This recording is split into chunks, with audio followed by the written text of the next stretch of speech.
If you're one of those people who've been posting consistently and then suddenly stopped, and you've been beating yourself up about it, maybe you've been thinking it's not professional and other people are better at keeping up with things than you are. Well, what if I told you it's completely normal and it's happening because of the law of rhythm, one of the immutable laws of the universe? Wouldn't that make you feel better? And that if you befriend that law, we can find a flow that keeps us going without feeling that it's happening like in fits and spurts, or worse, feeling like a failure. The law of rhythm establishes that the universe moves in cycles. Like nature, it ebbs and flows. It moves in cyclical, predictable patterns, even though it might not seem like it. You know, that saying, everything that goes up must come down. And that's something we see in nature all the time. The seven universal law or hermetic principles that guide the universe have been described in writings called the Kabbalion, a book that originated in 1908. It's a slightly hard read, but it has really good information. The laws have been expanded upon since then and are described by some as 12 universal laws, including the law of attraction, the one that The Secret started talking about. And so I decided to do a series about them and how you can actually apply them to content creation and our lives in general. The law of rhythm suggests that just like there are cycles in nature, like the death and rebirth cycles shown by our seasons, there are also cycles in our own lives.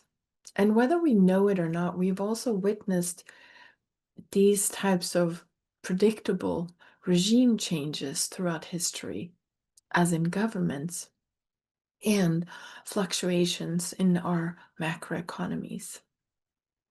I remember when I first saw this pattern in my political science class in the US, when the professor used the mental image of a pendulum swing. This pendulum swing also provides assurance that if a government has swung too far to one side, it would have no choice but to eventually swing back, as guided by the laws of the universe.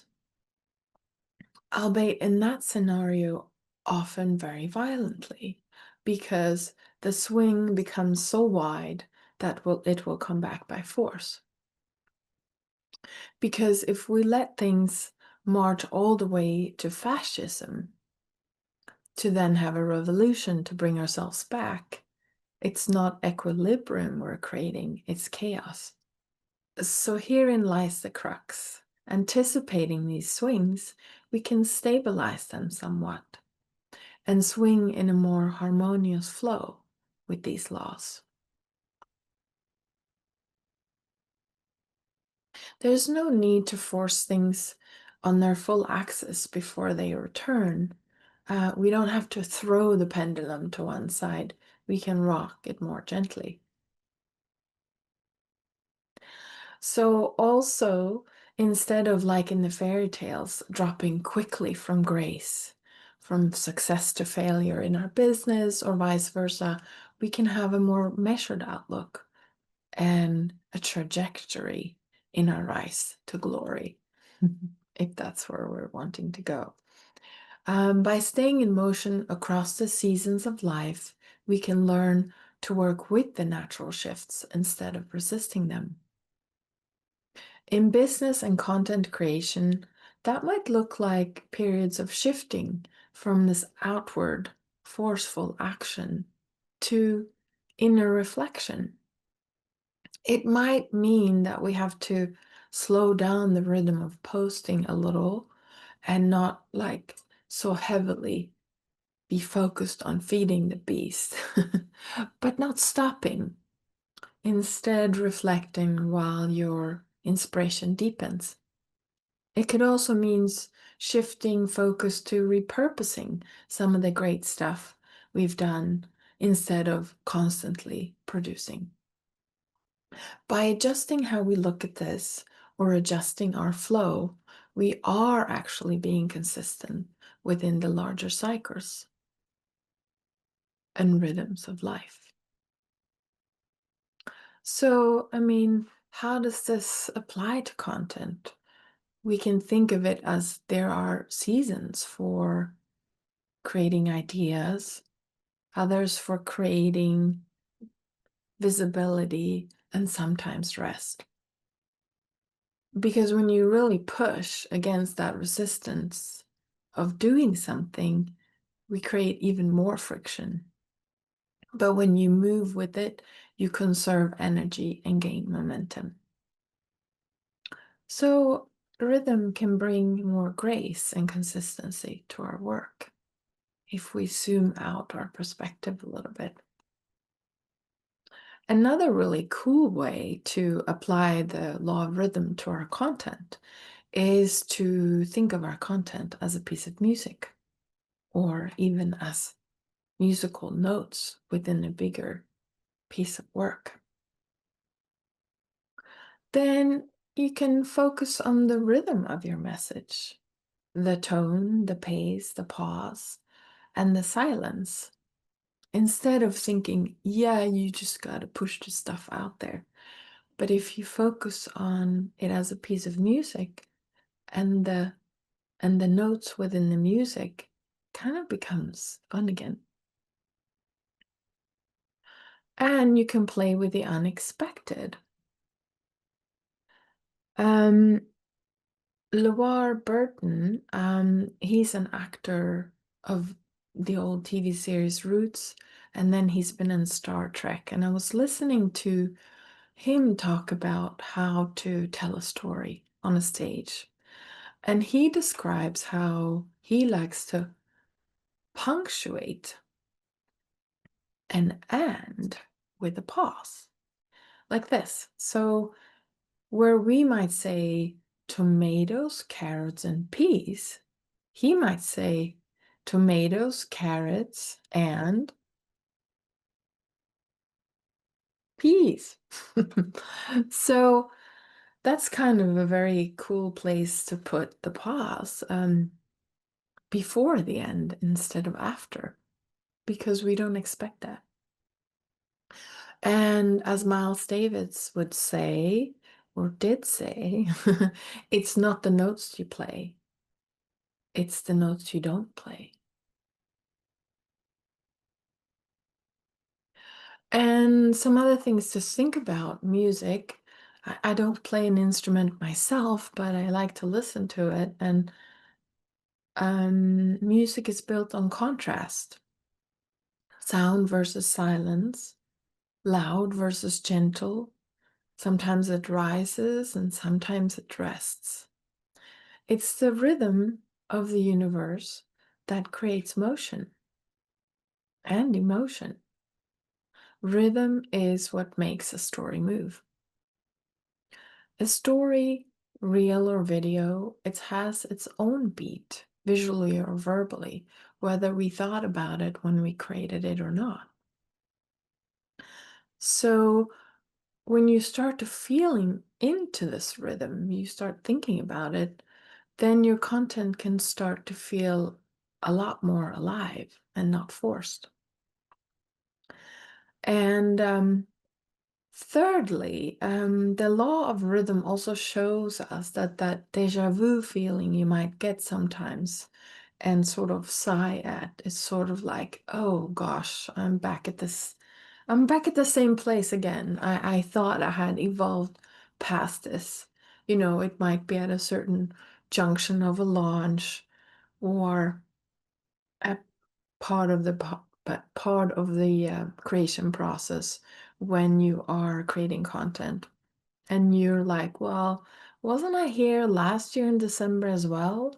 And it's like, am I ever getting anywhere? But We are. Because the fact that you're even recognizing the moment means that you are growing. Because although we've talked about cyclical motions, it's not a closed circle. Um, it actually evolves. So it's a spiral. And the spiral in nature represents like returning, but as a progression. So with each loop carrying new experience, like a creative evolution. The spiral is also found everywhere around us. Like if you look at a shell, like galaxies, whirlpools, and even DNA. I often think about this when it comes to my real storyteller lab. I often think of it as a process where a cauldron is being stirred.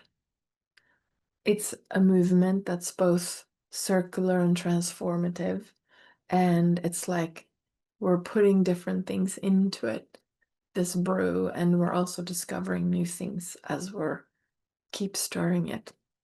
And so when we are in one place to begin with, when we came back to the same place, we're now looking at it and the soup is kind of richer. And this is how we build mastery.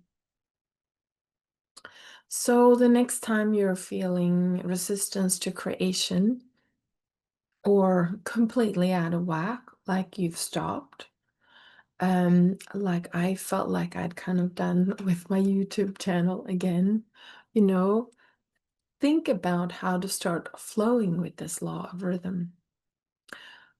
Flow with balance within the pendulum swing, and don't maybe throw the pendulum too hard because it might hit you in the head on the way back. And so, think about how you can show up by changing the rhythm. And that's how I've done now. So I'm back to stay, but I'm going to flow with the law of rhythm. And here is a quote from Lao Tzu that might resonate. He says, "Nature does not hurry, yet everything is accomplished." Because where are we really going? It's not necessarily about every piece of content, is it? And so it's about a bigger whole. And if you've been thinking about, or if you want to explore more ways to create content that moves a bit more with the flow of natural storytelling cycles, like I've described here, but also along cycles of traditional storytelling and our myths and culture, then the Real Storyteller Lab might be for you. And you'll find links to my site in the content below. And when I open and close the Royal Storyteller Lab and other offerings I might have around this topic. Thanks for watching, and it will be a surprise which law I talk about next time, but it will help you with creating content. See you then.